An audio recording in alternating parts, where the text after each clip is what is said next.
should you summon for Android 17 and Hellfighter 17 along with Jiro and Mew?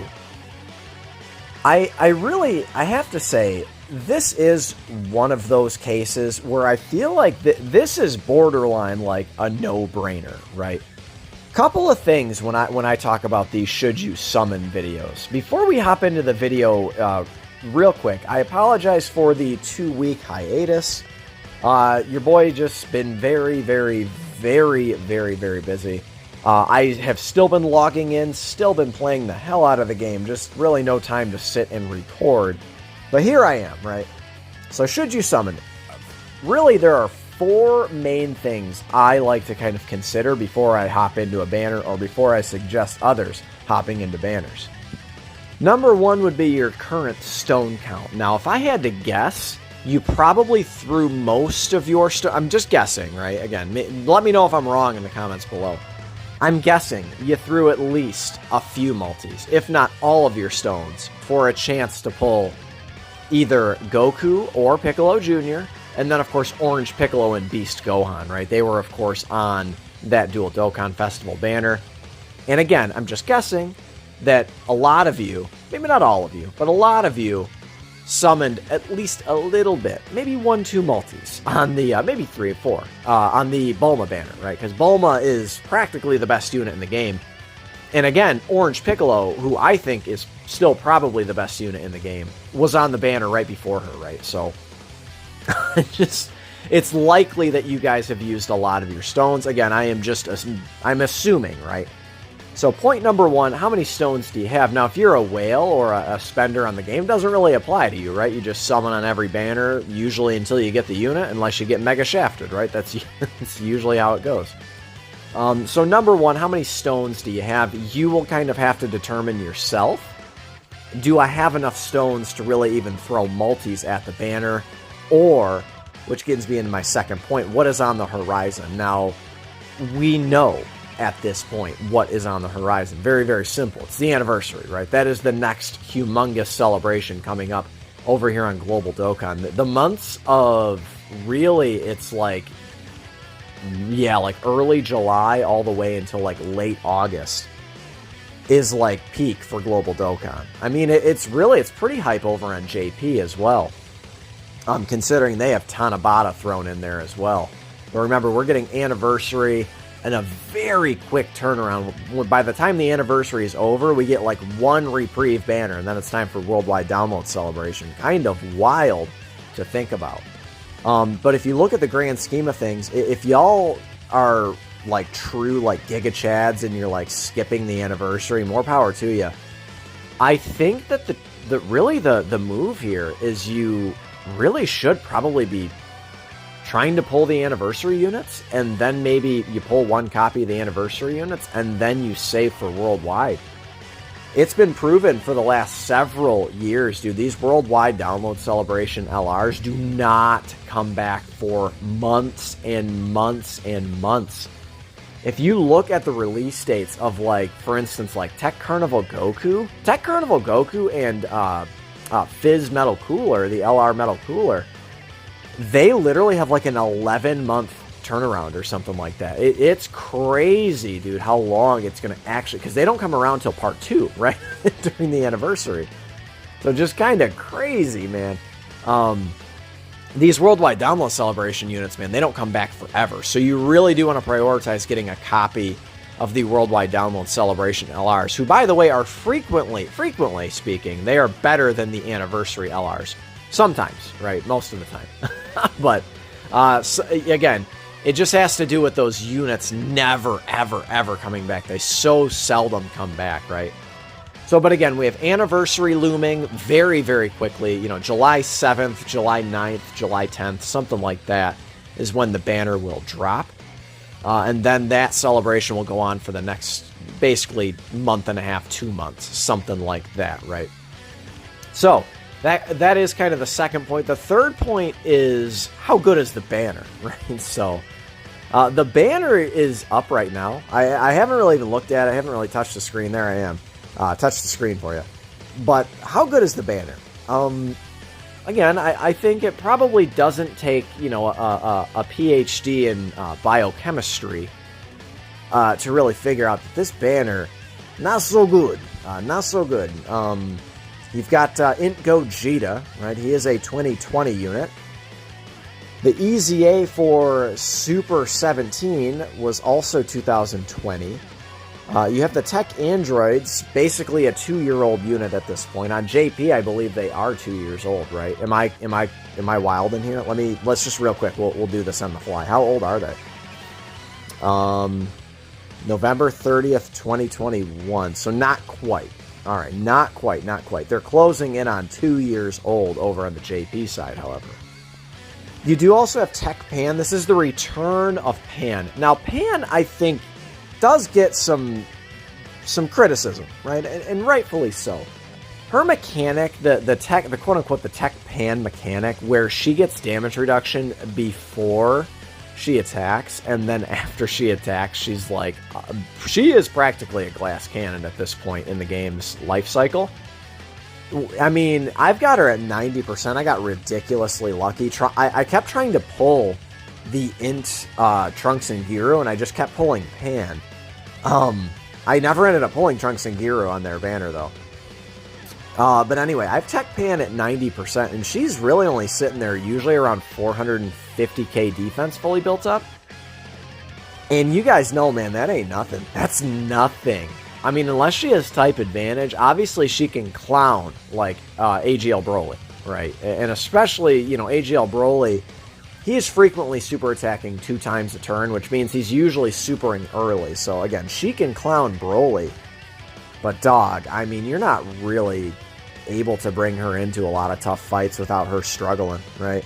It just is what it is. Not to mention she needs a GT Goku. Now, the 8th anniversary does do her a favor in that base form Goku, GT, and Vegeta. Super Saiyan 4 Vegeta, of course, the main, you know, widely considered the best unit in the game by a lot of people, right? That unit, right? It definitely is a Pan buff. So again, I just like the fact that she is like really the second best unit on the banner is kind of telling, right? And then again, you've got Mew, you've got the boys, right? I didn't even mention, man, Fizz, Goten, and Trunks down there. They're like an early 2021 unit. They're not really cutting it anymore. They can have some borderline utility with like their active skill dodging turn and stuff like that, but that's very heavily gated by having Trunks and Gotens on the team and such. I think it's pretty obvious at this point. You can tell kind of where I'm going with this. I'm not really a big fan of this banner. I think this banner is maybe one of the worst in a long while. In a long while, man. I mean, the Tech Bardock banner was pretty bad, as I recall. This one, dude, I don't know. This one might be the worst. You kind of look at, like, every unit on there and the main featured units. They're all just kind of sus at this point. Let's go ahead and check out the new units, right? So the 17s and then Mew and Jiro. All right, so these are the 17s, right? Android 17 and Hellfighter 17. So they are a joined forces or target Goku leader, and then the additional 30% goes to the androids category. So basically you're looking at, like, you know, all of the, basically every android that is not named, like basically all the 17 and 18s post Android Cell Saga are not on this category. You have a few other random, like, units that aren't on this category, like random. It's basically like the androids and then the hit category, right? Hit is on here. I suppose if we got a really badass hit card, or like somehow they were able to get like a joined forces sort of, you know, situation going on with a hit card, I don't know, maybe there could be a really good hit that comes out that could be useful on this team. But overall, man, you've got like the androids and hit, and like I don't know, man, that like we can just quickly kind of check out the target Goku category. Who am I missing here? You do have LR Gold and Frieza. You do have also STR Cooler. I guess there you go, right? And then Metal Cooler is there.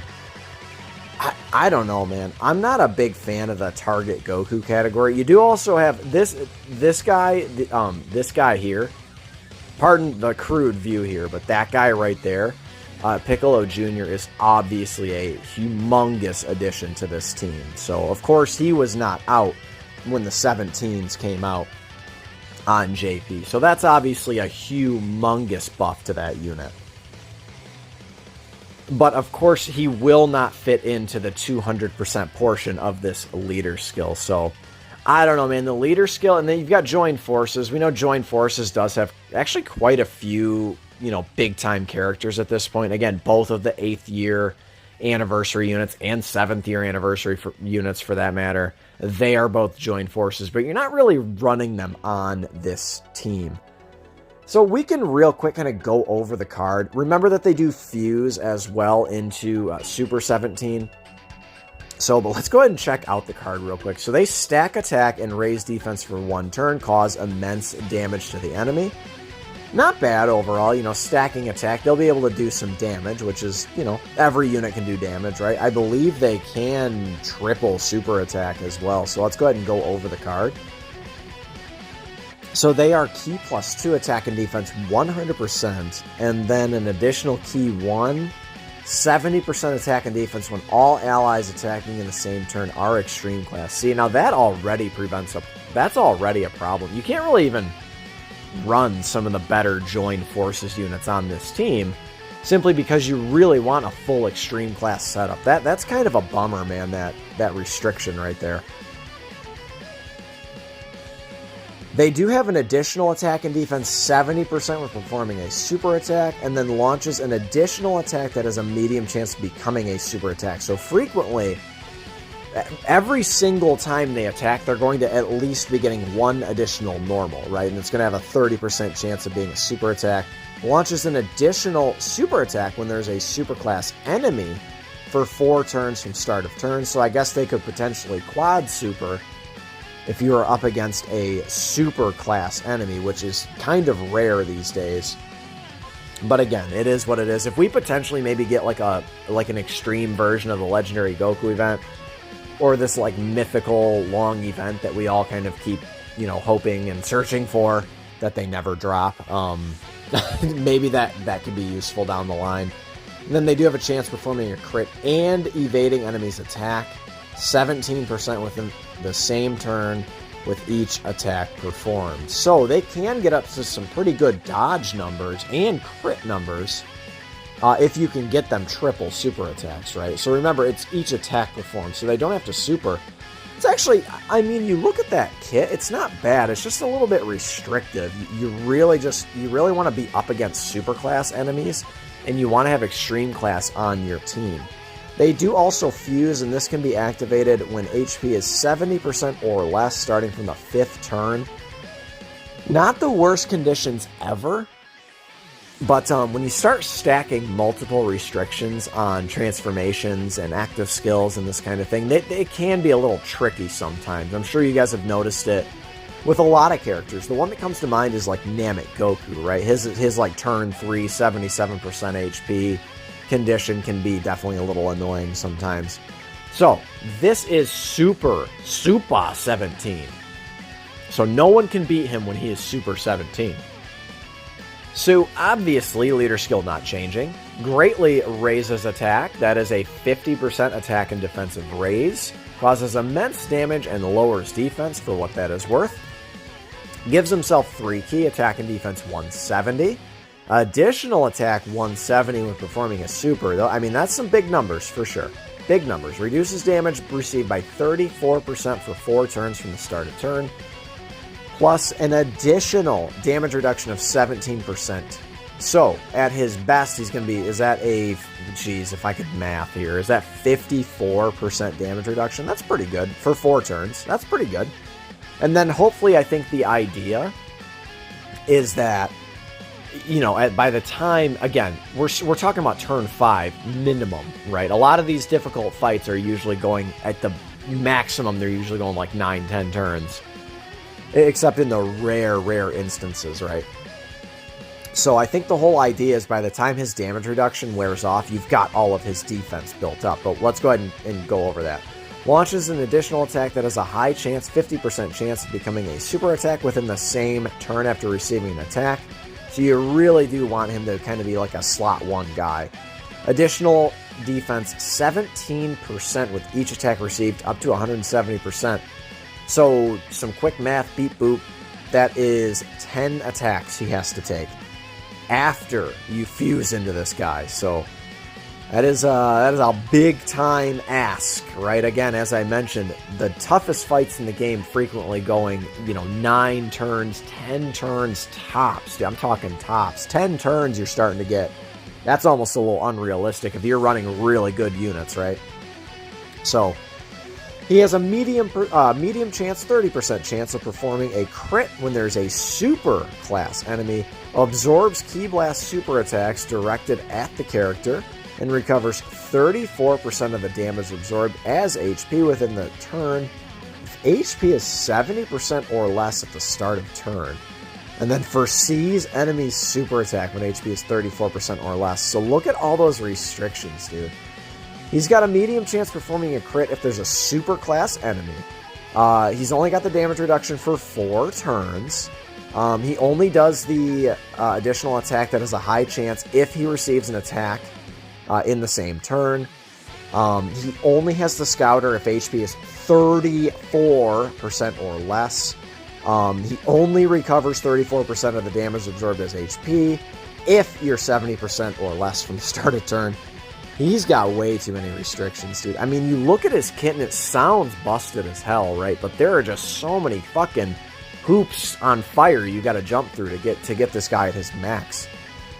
And then not to mention, dude, he's got to get hit fucking 10 times, dude. 10 times he's got to get hit after he's 17, right? Super 17, that is. So again, I think you look at his kit and it sounds good, right? It's a mile long, right? I mean, this is a short story, right? This is like a novel of a passive, right?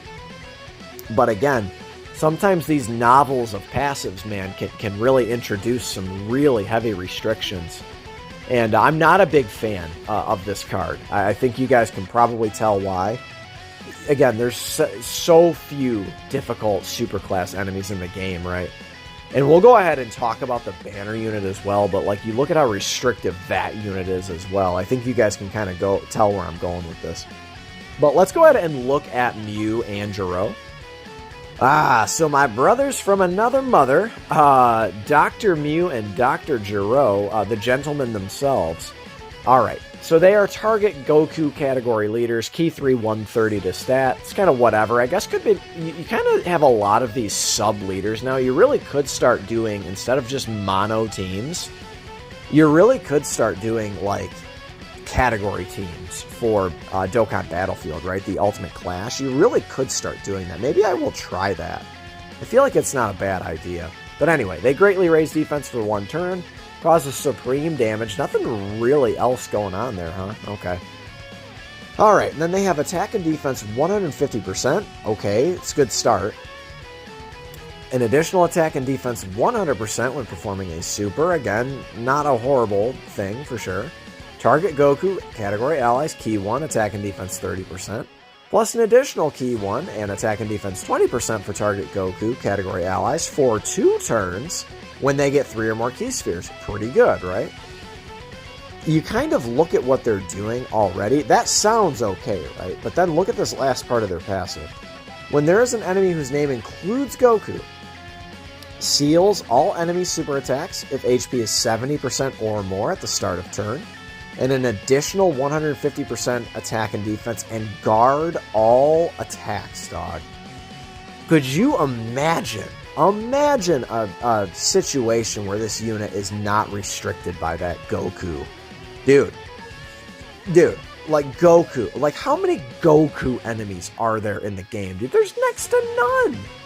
I mean, yes, Super Battle Road, I guess, but dude, you can take in free-to-play units and beat Super Battle Road. The new Team Bardock stage came out, dude. No item runs are easy peasy in that stage. You know why? A lot of those free-to-play options are good, right? They can stun, they can seal, they can, raise defense, they can lower attack. Like, yeah, every unit is good in fucking Super Battle Road, man. That's not what we really care about these days, man. It's important, but it's not nearly as important as Red Zone. Sin Shenron, right? Anyway. Very, very annoying. You can see the links down there as well. Only on 4 categories.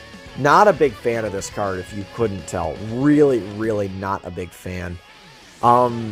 We can go ahead and just kind of... I don't feel like I really even need to go into, like, any anniversary details or worldwide download celebration details. That is kind of the final point of this video, is like, dog, let's just go ahead and call it what it is, man. You're not summoning on this banner. You better not. If you are free to play, you better not be summoning on this banner, dude. For the prospect of getting a heavily restricted Android Super 17 and then an even greatly more restricted unit like Dr. Mew and Dr. Gero, man, I just don't think there's any way you summon on this banner. And then you look at the supporting cast of units, dude, like who the third best unit or the second best unit on this banner is Tech Pan. Tech Pan is like way out of the top 10 TURs these days. Like, she really is. She again, she had her little time in the sun for a few months there, and she was really good, and she's glass cannon. She can be fun to use, right? But if you're summoning for the prospect of getting like Pan, Int Super Saiyan 4, Gogeta, AGL Super 17, like I can't help you, man. I can't help you. I really would strongly recommend skipping this banner. Considering what is on the horizon here, I just don't know how you summon on this banner. I mean, that's really it. I mean, this video is 22 minutes for me to tell you to skip this banner, and y'all probably could have figured that before even clicking on the video, right? Just taking one look at the banner, hopefully you were able to determine, nope, skipping this banner, right? I mean, it's easy peasy. Now, one other thing that they will throw into the fray, guaranteed there will be discount. I'm going to go ahead and slap a flex guarantee on that. I think there's going to be discounts. I think they're going to do like a step 1, step 2, step 3 is guaranteed featured. But like, dude, your guaranteed featured could be AGL Super 17. Your guaranteed featured could be Int Super Saiyan 4 Gogeta. It could be Fizz Goten and Trunks. Like, dude, are we really going to do this? Like, are we really going to do this? I'm rolling my eyes right now. Like, let's just take a step back and remember what is coming. Save your very hard-earned Dragonstones. Hard-earned whether you grinded them or you spent money on them. Very hard-earned Dragonstones. Do not waste them on this banner. I'm out, guys. I love you. I will catch you in the next one. Later.